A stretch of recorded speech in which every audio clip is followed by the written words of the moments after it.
목소리를 담는 시민의 방송, 희망을 전하는 공감과 소통의 방송.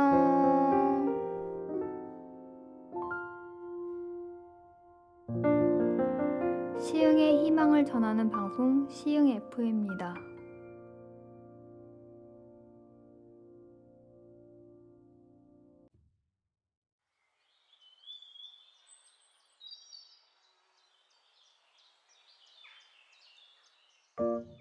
시흥 시민들의 목소리를 담는 시민의 방송, 희망을 전하는 공감과 소통의 방송.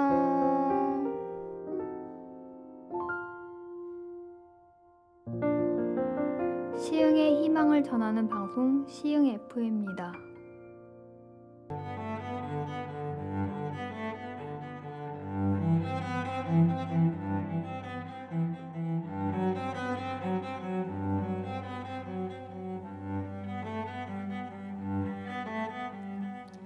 위대한 사람은 어둠 속에서 더욱 빛을 발하고 어둠은 위대한 사람에 의해 밝혀진다. 그리스 철학자 디오게네스의 말입니다. 안녕하십니까? 희망과 공감을 소통하는 방송 시흥 FM 백대현의 커피 한 잔입니다. 오늘도 사랑과 인생 그리고 사랑과 인생을 표현하고 이야기하는 문학과 철학을 함께 나눠보는 시간 갖겠습니다. 오늘의 주제는 지난주에 이어서 어떻게 사는 것이 바로 사는 것인가 입니다. 여러분이 커피 한 잔 준비하는 동안 노래 한 곡 먼저 듣겠습니다. 남아영이 부릅니다. 홀로 가는 길.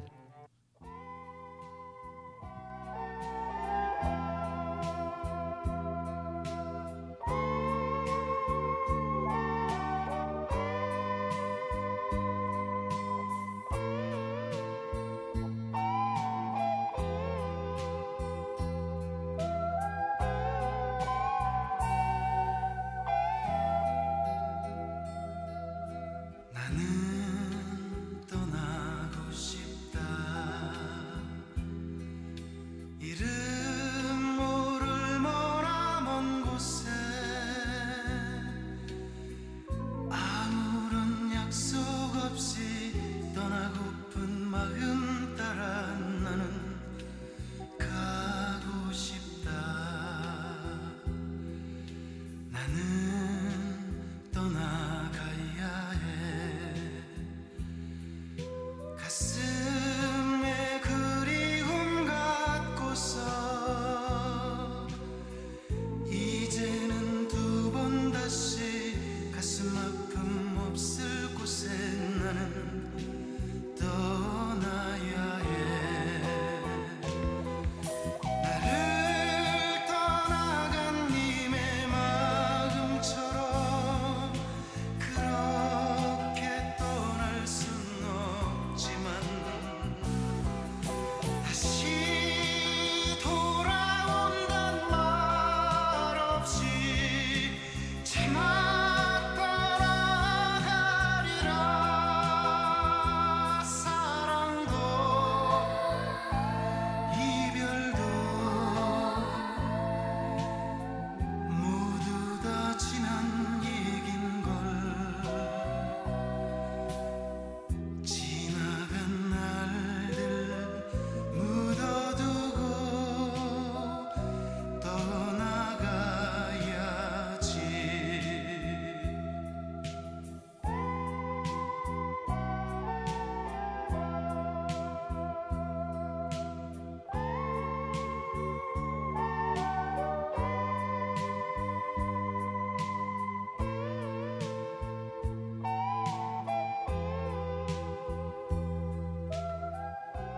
눈과 생각을 1도만 돌려봤으면, 다시 한번 인생을 살 수 있다면 노점이나 작은 가게를 차리고 가족을 돌보면서 살고 싶다. 내 야망과 인생 모든 것이 잠깐인 것을, 그리 모질게 살지 않아도 되는 것을, 바람의 말에 귀를 기울이며 물처럼 그냥 흐르며 살아도 되는 것을, 모든 게 잠깐인 삶을 살아간다는 것을 왜 나만 모르고 살았을까? 무엇을 얼마나 더 부귀영화를 누리겠다고 그동안 아둥바둥 살아왔는지 몰라 다시 한번 인생을 살 수 있다면. 중국 한림그룹 회장 류한이 사형당하기 직전 피눈물을 흘리며 우리에게 한 말이다. 당시 그는 재산이 7조 원대로 세계 부자 랭킹 상위권이었다. 당시 그는 겉으로 드러나는 가진 것만을 놓고 보면 세상 사람들에게는 동경의 대상이었다. 그러나 과거의 죄로 심판대에 서서 울부짖었던 내용을 보면 인간의 무지와 어리석음을 보게 된다. 요즘 코로나19 때문에 우리의 몸과 마음은 성난 파도 위에 있다. 특히 경제적인 문제는 우리의 삶을 어두운 골짜기로 몰고 있다. 비록 내 삶이 벼랑 끝에 서 있더라도 나의 눈과 생각을 1도만 돌려봤으면 좋겠다. 내게 미소 짓는 하얀 목화꽃이 있고 콩닥콩닥 뛰는 심장이 있다는 게 얼마나 큰 감사거리고 복인지 알았으면 좋겠다. 코로나는 우리에게 삶의 위협을 줄 수 있어도 생명을 끊으라고 요구하지 않는다. 코로나는 우리에게 삶의 노곤함은 줄지언정 의식의 한 단계를 높이는 시계는 빼앗지 못한다. 지금이라도 우리의 생명과 삶의 주인을 인정했으면 좋겠다. 그 순간 7조 원을 남기고 흙이 되어버린 그의 전처를 밟지 않을 것이다. 그가 그렇게 말한 이유. 철학자 디오게네스는 알렉산드로스 대왕이 무엇을 원하는가 물었을 때 대왕님이 햇빛을 가리고 계시니 옆으로 비켜주셨으면 좋겠습니다라고 답했단다. 후배가 휴가철인데 가족과 함께 여행이나 다녀오시지 오늘까지 출근해서 뭐 하세요라고 궁금해했다. 그의 물음에서 나는 지금 무엇을 하고 있는 걸까에 관한 대답을 생각했다. 아리스토텔레스가 말했던 노동과 여가란 개념이 떠올랐다. 노예는 자기 일을 반복할 뿐이고 자유인은 일에 매몰되지 않고 자기 성찰을 통해 새로운 돌파구를 내놓는다고 했다. 전자는 노동이고 후자는 여가다. 그렇다면 다른 사람들처럼 즐기지 못하고 이 시간도 자판을 두리는 것은 노동일까 여가일까? 디오게네스가 그렇게 말한 이유는 현대를 사는 우리에게 바위덩어리보다 더 큰 메시지를 전하기 위해서다. 그는 인간의 진정한 행복은 각자 다른 자신의 삶을 자신이 사는 거처에서 자신에게 맞는 여가를 즐길 때라고 말했던 것이다. 알렉산드로스가 돌아가면서 내가 왕이 아니었다라면 디오게네스가 되었을 것이라고 말한 의미도 여기에 있다. 내가 자판을 두드리는 행위는 세상에 필요한 일의 하나라고 확신한다. 노동이 아닌 여가를 즐기고 있다는 말이다. 모 작가가 쓴 글 두 가지를 읽어드렸는데요. 앞에 글은 중국의 엄청난 부자였던 한림그룹 류한 회장이 2016년도 2월에 사형이 집행되었는데 그 직전에 했던 말을 듣고 쓴 글입니다. 두 번째 글은 작가를 찾아오는 후배의 질문에 제대로 다 답하지 못하고 말하고 싶었던 것을 단문으로 남긴 글이고요. 여러분, 하늘에서 보면 2022년 기준 지구에는 79억 개에서 80억 개 정도에 되는 검은 점이 있습니다. 그 검은 점은 여러 대륙으로 나눠져 있습니다. 아시아, 아프리카, 유럽, 아메리카, 오세아니아 그런 대륙이죠. 각 대륙에 있는 검은 점을 망원경이나 현미경으로 살펴보면 얼굴색이 다 다릅니다. 인종이나 민족에 따라 황인, 백인, 흑인 등입니다. 현대는 세계화 시대라고 해서 혼혈인도 많이 늘었지만 대륙별로 대부분 고유한 피부 색깔을 가지고 있습니다. 그 검은 점을 우리는 인간이라고 부릅니다. 대륙별로 인구 숫자가 어떻게 다른지는 정확히 모르겠지만 분명한 것은 79억 개의 검은 점 중에는 크기나 성분 등 똑같은 점이 하나도 없다는 것입니다. 이렇게 상식적인 이야기를 하는 이유는 우리들 중에는 그 상식적인 이야기를 인정하지 않는다는 것입니다. 하늘에서 보면 겨우 점 하나에 불과한 인간인데 일부 사람 중에는 자기가 최고라고 생각합니다. 그래서 나름대로 현재의 위치에서 헉헉대면서 뜀박질을 하고 있습니다. 날지도 못하면서 날려고 합니다. 무엇을 위해 뛰고 있는 걸까요? 날려고 하는 걸까요? 검은 점마다 다 다를 것 같은데 저나 여러분도 70억 개의 점 하나 중에 속하니까 오늘 같은 시간을 통해서 한 번쯤 생각해 보는 것도 좋을 것 같습니다. 글쓰기 수업 시간에 수강생들에게 이런 질문을 한 적이 있어요. 오늘 현재 당신의 삶에서 당신이 맡고 있는 역할이나 위치를 나열해 보세요. 그 역할 중 중요한 순서부터 써 보세요. 한 여성분이 이렇게 썼더라고요. 아들과 딸의 엄마를 첫 번째로, 그 다음이 남편의 아내, 다음 순서로 엄마의 셋째 딸, 시어머니의 며느리, 큰언니, 작은언니의 동생, 큰형부, 작은형부의 처제, 회사의 대표, 자기가 속한 동아리의 총무, 또 다른 모임의 회원 등등. 다른 분들도 순서는 다르지만 대부분 비슷하게 썼더라고요. 다 쓰고 난 후 왜 그 역할을 첫 번째로 썼냐고 제가 물어봤습니다.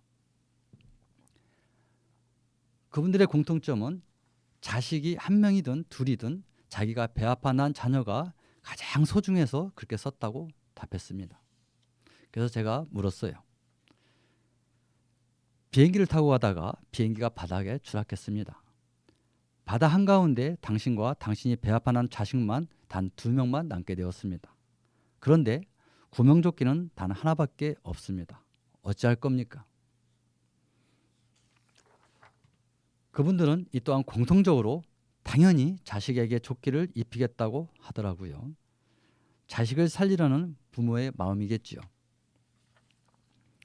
여러분도 마찬가지죠. 아마도 거의 대부분 자식에게 조끼를 주고 자식은 살리고 자신은 죽겠다는 부모의 사랑과 희생을 말할 것 같습니다. 저는 어떤 정확한 답을 여러분한테 말하기 위해서 그런 질문을 한 게 아니었습니다. 거의 대부분 좀 전과 같은 대답을 하거든요. 그래서 저는 제가 쓴 것을 보여주었습니다. 첫 번째로 제 이름은 백대원이라고 썼습니다. 다음 순서는 다른 사람들과 거의 비슷했고요. 오늘 현재 당신의 삶에서 당신이 맡고 있는 역할이나 위치에는 내 이름은 없고 자녀의 엄마, 아빠부터 시작되는 순서를 보면서 왜 사람들이 살아가면서 삶의 문제 앞에서 고민하고 번뇌한지를 조금 깨달았습니다. 저 말고도 자신의 이름을 가장 첫 번째로 쓴 사람들은 나는 누구인가를 알고 나는 어떻게 살아야 하나를 어느 정도 인식하고 있다고 생각합니다. 하늘에서 보면 저도 자식도 아내도 남편도 벗도 동아리 회원들도 다 같은 검은 점 하나씩이에요. 그 점 중에 내가 없다면 자식도 아내도 남편도 벗도 동아리 회원들도 없다는 말이 됩니다. 저는 대륙 중에 아시아에 속하는 한국에서 태어났지만 아직 한 번도 가보지 못한 유럽 철학을 굉장히 좋아합니다. 특히 소크라테스, 플라톤, 아리스토텔레스라는 기원전 5세기의 그 과거의 그리스 철학자들을 무척 좋아합니다. 젊은 시절에는 공자나 맹자, 노자, 장자 등 동양 철학에 심취했던 사람이 어느 날 서양 철학을 접하면서 동양 철학보다는 서양 철학을 더 좋아하게 된 것입니다. 전반적으로 나 자신보다는 가족을, 동료를, 동아리 회원을, 사회를, 국가를 우선시하라는 동양 철학의 가르침보다는 좀 이기적, 개인적으로 들릴 수 있지만 정확히 나를 먼저 아는 데 초점이 맞춰진 서양 철학을 좋아하게 된 것입니다. 그리스의 3명의 철학자는 어쩌면 삶의 문제를 놓고 우왕좌왕하던 저에게 삶의 중심과 흐름을 잡아주었다고 생각하기 때문입니다. 파도가 출렁이는 바다에서 하나의 구명조끼를 어린 자녀에게 주면 자녀는 살 것입니다. 그러나 나 자신은 깊은 바닷속으로 사라질 것입니다. 나의 자녀는 다행히 구명조끼를 입고 있다가 구출되겠지만 엄마나 아빠가 나로 인해 바다에서 나오지 못했다는 죄책감을 가지고 평생을 살 수도 있습니다. 그러나 지혜로운 부모는 내가 그 조끼를 입고 내 자녀를 죽을 힘을 다해 꼭 안고 있으면 둘이 함께 당장은 아니어도 곧 지나가던 배가 구조해 줄 것이라고 생각합니다. 철학은 수많은 삶의 화두를 질문으로 해서 던지고 있지만 가장 기본 중의 기본은 나는 누구인가를, 즉 나의 정체성을 찾는 데 두고 있습니다. 이것은 자녀를 죽이고 내가 살겠다는 것이 아니라 나로 인해 나도 살고 너도 사는, 함께 사는 방법을 가르쳐 줍니다. 여러분, 아침 공기가 달라졌습니다. 입추가 지나고 말복과 처서가 지나면 어김없이 가을은 옵니다. 가을을 이야기하기에는 아직 이른 감은 있지만 여기서 가을이 등장하는 모 작가의 글을 읽어드리면서 오늘의 주제를 다시 한번 생각해 보겠습니다. 제목이 자기 자신을 찾는 데 노력해야 하는 계절입니다. 자기 자신을 찾는 데 노력해야 하는 계절. 프랑스 작가 라퐁테는 전 세계는 알면서 자기 자신을 모르는 자가 있다고 했다. 나는 그의 말 중에 전 세계를 알면서를 알다라는 지식의 의미로만 보지 않고 소유까지 포함해서 해석한다. 즉 내가 가진 스펙, 권력, 명예, 물질 등이다. 남보다 가진 게 많을수록 때론 공허함과 허무함에 빠진다. 몸은 화려한 드레스를 입고 있어도 마음은 가로등 꺼진 골목에서 서성거리고 있다. 자기 자신을 다 알지 못해 일어나는 현상이다. 가을은 그런 자들에게 자기 자신을 찾게 해준다. 남보다 가진 게 많지만 속이 비어있는 자들이 옷깃을 치켜 세우는 이유이기도 하다. 스펙을 갖추기 위해, 권력을 차지하기 위해, 명예를 지키기 위해, 물질을 늘리기 위해 10바가지 땀을 흘렸던 봄과 여름. 가을은 땀을 식히면서 내가 가진 것에 대한 진정한 의미와 라퐁텐의 말처럼 자기 자신을 찾는 데 노력해야 하는 계절이다. 여러분 다른 사람에게 어떤 사람으로 기억되고 싶은가요? 권력을 갖고 있어서 그 강한 자리 때문에 존경받는 사람으로 남겨지길 원하나요? 그러면 지금 무엇을 하고 계신가요? 국민을 위해, 지역 주민을 위해 좋은 정책이나 헌신, 봉사하기 위해 아침부터 저녁까지 지역을 돌고 계신가요? 아니면 자리를 이용해서 이권 개입할 거리나 눈먼 불을 축적하기 위해 뭔가를 숨기고 계신가요? 본인 노력 없이 부모에게 물려받은 재산으로 무엇 하고 계시나요? 더 많은 사람들에게 일자리를 제공하고 사회와 국가를 위해 새벽 일찍부터 공동체를 위해 뛰고 계시나요?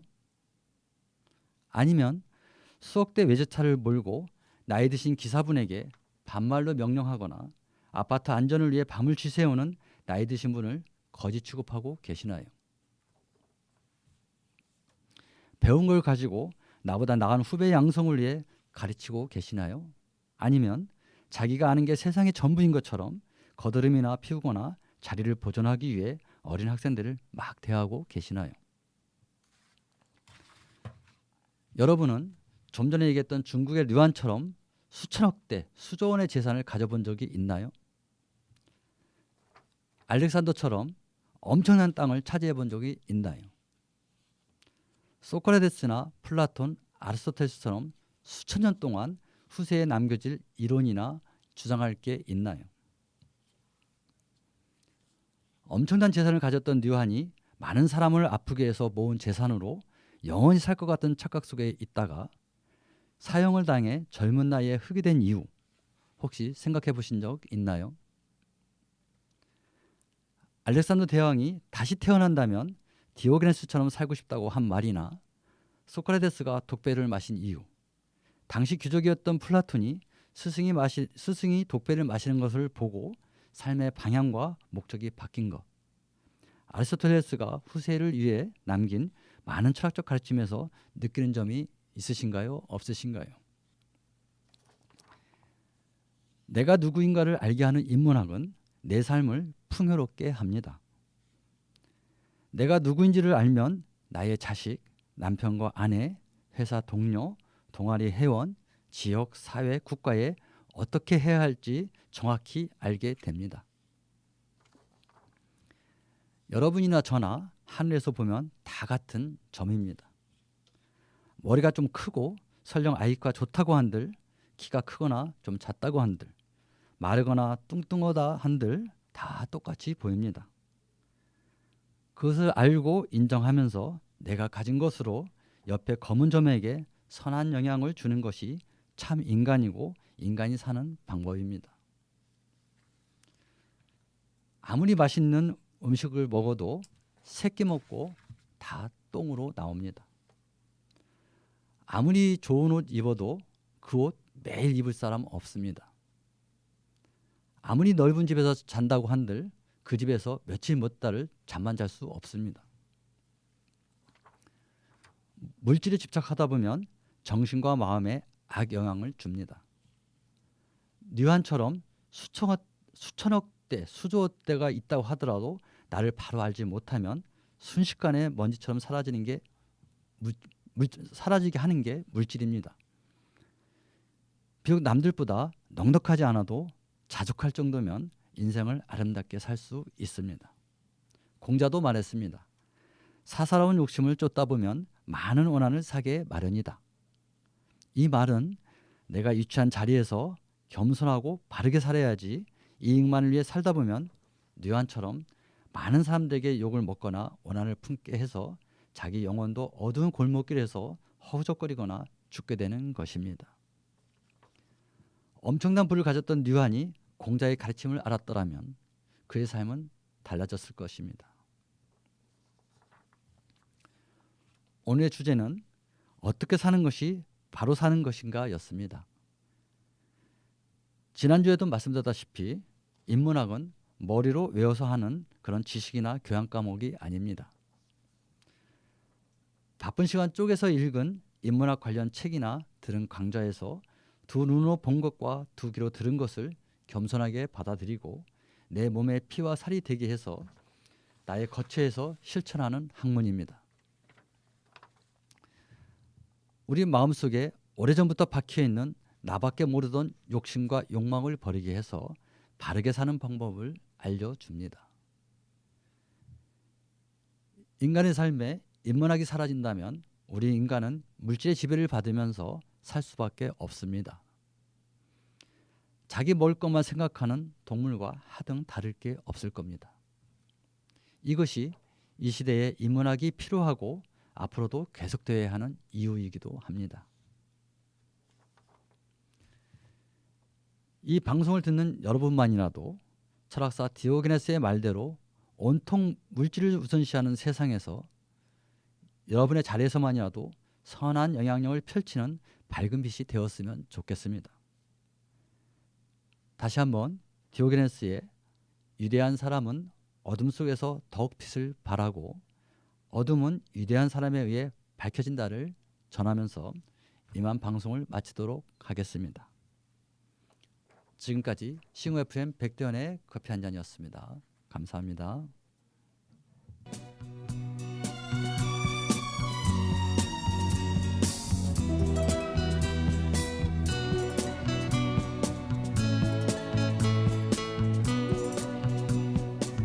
추억이 흘러내려 내 맘에 젖어있네. 쌓여진 옛 이야기 잊을 수 없다네. 바람이나 부끼면 나무잎 떨어져서 내님에게 날아가 소식 전하지.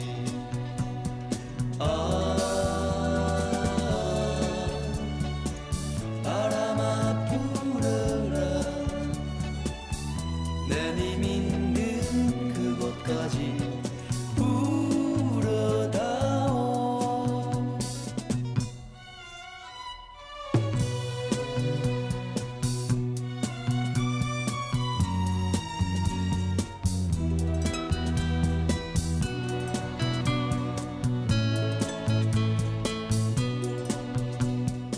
사무친 옛 이야기 가슴에 찾아오네.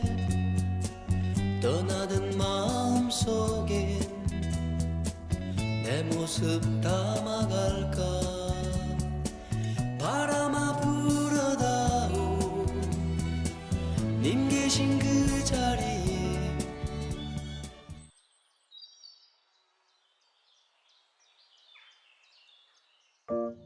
세흥 시민들의 목소리를 담는 시민의 방송, 희망을 전하는 공감과 소통의 방송.